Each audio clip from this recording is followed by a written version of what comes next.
आइए दोस्तों,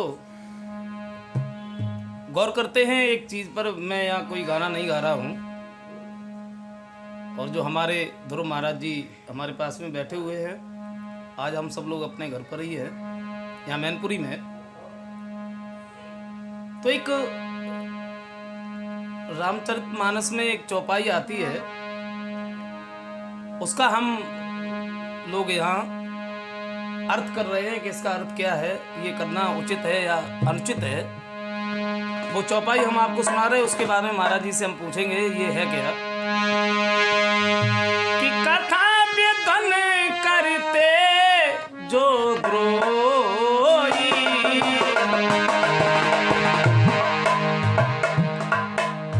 जरा गौर करना मेरे शब्दों पर।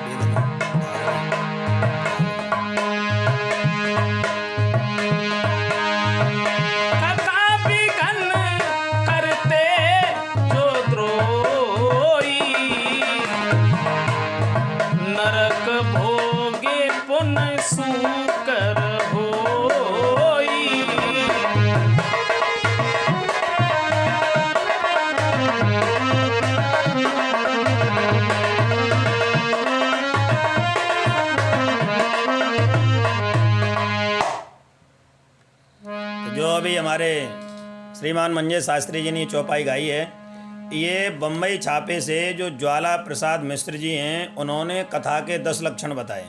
एक बार वृंदावन में कथा हो रही थी तो बड़े बड़े मंडलेश्वर आए थे, तो उनके लिए आसन लगे थे। तुलसीदास जी नीचे बैठ गए, तो पूछा ऐसा क्यों, तो उन्होंने इसके बारे में बताया। ऐसे 10 लक्षण बताए हैं कि मंच के बराबर नहीं बैठना चाहिए, कथा में सोना नहीं चाहिए, बिना प्रणाम के नहीं बैठना चाहिए। उसमें से एक लक्षण ये भी है, जैसे कोई शास्त्री जी कथा कर रहे हैं और कुछ ऐसे हमारे बड़े बूढ़े ऐसे सज्जन होते हैं कि हम ही लोगों से सीखा, श्रीमान ब्रजेश शास्त्री जी से सीखा, मंजेश जी से सीखा, किसी संत से सीखा, और उसी चीज़ को लेकर के कथा में हाथ उठा देते हैं कि महाराज ये बात कैसे। और बड़े मजे की बात यह है मंजेश जी कि प्रसंग चल रहा होता है कृष्ण जन्म का। जी। कहाँ का चलता होता है? कृष्ण जन्म का। और वो पूछ देते हैं कि रावण के नाना का नाम क्या था। अब आप बताइए, घंटा चल रहा है इंग्लिश का पीरियड, और उसमें मैथ की बात पूछी जाए तो इसको दूषित उत्तर प्रत्युत्तर कहते हैं। चलती हुई कथा में जो लोग विघ्न करते हैं, वो लिखा है कथा विघ्न। महाराज जी, हाँ, मैंने कुछ महाभारत में भी पढ़ा था उसके बारे में। हाँ, वो दोनों ही जगह है। एक तो ये चौपाई यहाँ पर प्रमाणित हो रही है, कथा विघ्न करते जो द्रोही नरक भोग पुण्य सूकर। ऐसे जो उत्तर प्रत्युत्तर करते हैं वो नरकों में जाते हैं, फिर सूकर की योनि। वहाँ तो ऐसा लिखा है कि कथा की विघ्न करने में या उसकी निंदा करने में, या शास्त्री की कथा की और भगवान की जो लोग निंदा करते हैं वो 100 जन्म तक कुत्ते और गधे होते हैं। और ये बात जो लोग देखना चाहें, महाभारत खिल भाग हरिवंश पुराण के पेज नंबर 1118 पर है। अगर आपको ज़रूरत पड़ेगी तो वो पेज का फोटो खींच करके भी डाल देंगे। बहुत अच्छा प्रश्न किया हमारे शास्त्री जी ने, जो जनता के इनके पास में आए थे। मैं एक बात और बता दूं, जैसे कभी कभी कोई संत कथा करता है तो लोग कह देते हैं क्या धंधा बना रखा है, या कथा में कोई सुनने जा रहा है तो कुछ लोग कह रहे हैं क्या वहाँ नाच कूद हो रहा है, कथा सुनने जाओगे।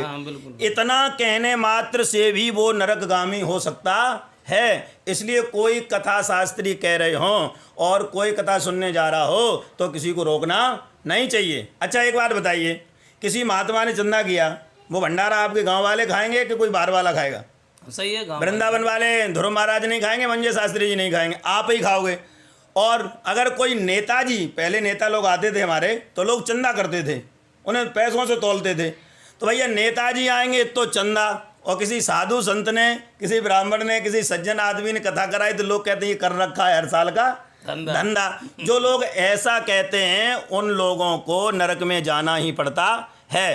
पेज नंबर 1118 हरिवंश पुराण महाभारत खिलबाग, और ज्वाला प्रसाद मिश्र द्वारा छेपक वाली जो रामचरितमानस लिखी है उसमें 10 लक्षणों में ये चौपाई है जो हमारे शास्त्री जी ने। नहीं, ये महाराज जी ने बिल्कुल ठीक कहा है। एक ये कहा कि किसी को रोकना नहीं चाहिए।